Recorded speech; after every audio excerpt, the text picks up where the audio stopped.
For those that are new to creating game art or are seeking to become a game or 3D artist, creating your own game art is a powerful skill that can allow your game to really stand out from other games on the market, especially those that solely rely on purchased art assets. Game artists are responsible for creating all the visual elements in the game, and their work sets the tone of the entire video game. Even outside the game industry, 3D artists are responsible for building all the 3D objects and special effects we see in our favorite movies and TV shows. So it should come as no surprise, be it a AAA or indie game studio, game artists are an essential part of the game development pipeline, and game artists make up the largest part of most professional game development studios. For this reason, this series was specifically designed to teach you essential tools and techniques you can use in any 3D and texture creation software and apply when creating many different kinds of game assets such as props, characters, and environments. In most cases, as a game artist, you'll be working from reference or concept art. So knowing how to develop game or art assets based on a reference or concept image is paramount to succeeding as a professional game artist. The first thing we always want to do before developing any game prop, character, or asset is to establish and create assets based around our game scale. The game scale refers to the player scale and architectural world dimensions used in your game.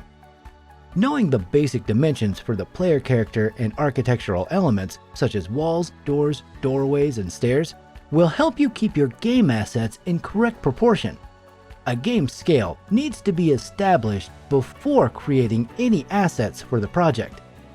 Knowing the player scale will help to avoid proportion issues with our assets, further ensuring that our assets will not be too large or too small.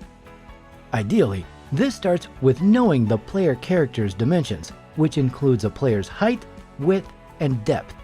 In addition, knowing the character's jump and crouch height can be an essential component, especially when designing environments or levels for a game that the character can do so.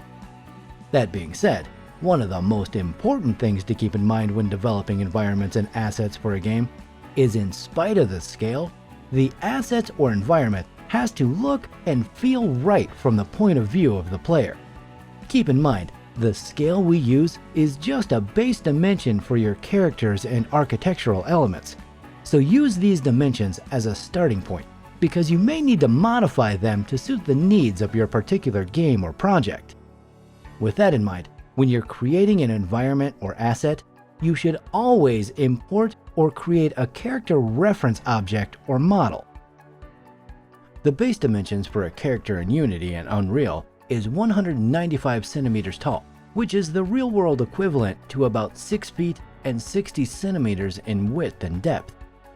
Something to note is, one grid unit in Unity and Unreal 4 is equal to 1 centimeter. Something to keep in mind before you begin modeling any assets, be it character, environment, or prop.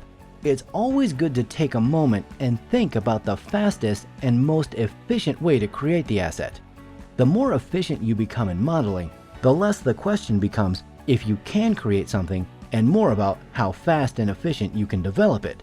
This holds especially true if you're hoping to work in the game industry. In many studios, both large and small, being successful in the interview process is only step one. Oftentimes, the last and final step is performing an art test. Art tests can vary from studio to studio, but in every case, there will inevitably be a time factor. In some cases, you may have several days, and in others, you may have as little as an hour. So taking a few moments to properly assess the fastest and most efficient way to complete any given task is always a great way to begin your work.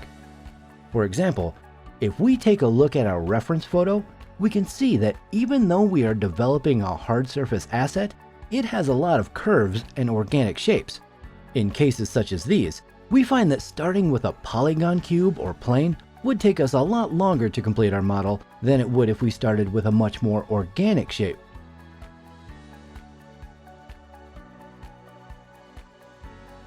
In contrast, we could start with NURBS, drawing out outline and shapes, then convert it to polygons and continue building.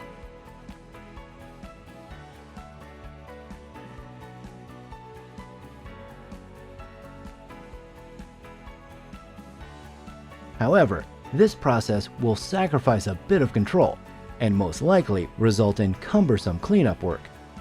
We could use a Boolean operation, creating the original shape, then Boolean out the sides, then retopologize our model. But in 9 out of 10 cases, Booleans lead to horrible edge flow and poor typology.